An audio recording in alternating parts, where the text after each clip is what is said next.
Thank you, Mr. Chairman. Mr. Mullenberg, we've been over a lot of this, but just to be clear, it's fair to say that Boeing pushed the FAA and regulatory agencies around the world to not require simulator training to fly the MAX.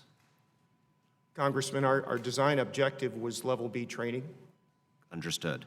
And of course, we've been over the issues with the manual not including information on the MCAS system. With all of that in mind, let me ask you just very simply, was Boeing aware that MCAS could pose, under realistic, real-world circumstances, a catastrophic risk? Congressman, as part of that broader hazard analysis that John described earlier, we evaluate a broad set of scenarios, and that's included in that system safety assessment document. FHA. John, is that FHA. Yeah, in the FHA? Yeah. Okay. We have another slide, I think, that may be worth looking at if folks could put it up. Okay, thank you. This is from a presentation that Boeing developed for the FAA in December of 2018, after the Lion Air accident, before the Ethiopian Airlines crash. And as you'll see, the slide states that if there were the loss of one angle of attack sensor and the other received a bad reading, the situation was, quote, potentially catastrophic before crew recognition of the issue. And underneath, it states crew training supports recognition and appropriate flight crew action. And so it does appear from this and other evidence we've seen that Boeing understood how important crew training would be to prevent these kinds of crashes within a month of the first crash. And given how quickly Boeing came to that answer, and before many details of the first crash were available, I have to assume that you were aware before the first crash as well. And yet you actively worked against simulator training. Do you have an explanation for this?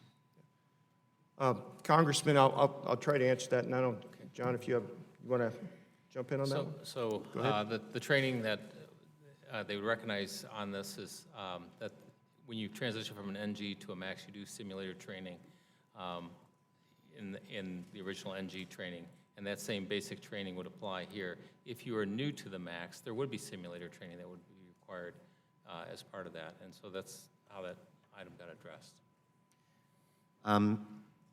Let me also ask you this, going back a little bit in time. Did Boeing lobby for the provisions in the 2003 aviation bill that established this ODA program, which has delegated so many of these basic decisions about whether a plane is safe to fly to industry? Did Boeing lobby for those provisions? Congressman, I'm not familiar with the details back in that time frame, but Boeing has been engaged in the ODA process and discussions over that time period. And it's probably, is it fair to say that since that time period, Boeing has vigorously lobbied the FAA and lobbied Congress to lobby the FAA to speed up the certification process? Congressman, we have advocated efficiency in certification and trying to do things efficiently across all the stakeholders. Where we can provide better interfaces and exchange of data. So that's efficiency in the process has been very bureaucratic language, but I think that means yes. And I think it's something worth reflecting on, because I think there's a larger story here. There's a reflexive tendency among corporate lobbyists in this town to always lobby for streamlined and faster provisions and less regulation. And here we have a case, because they see it as in the company's interest. And here we have a case where 346 people died, number one, most important. And in terms of the company's interest, how much money did Boeing lose in the second quarter of 2019? Congressman, we wrote off billions of dollars. Yeah. Can you reflect a little bit on on this? Is this one of the lessons you have learned, that perhaps this reflexive pattern of lobbying for faster and faster procedures to make it easier for you to get planes to market is not necessarily in the company's best interest? Congressman, I have to disagree with the premise under the question. We never lobby for something that's going to harm safety.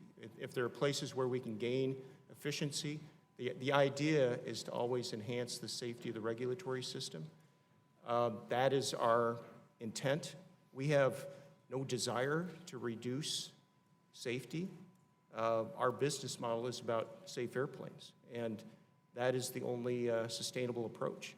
So I understand the point you're making, but our intent is to try to be part of the regulatory system that drives safety.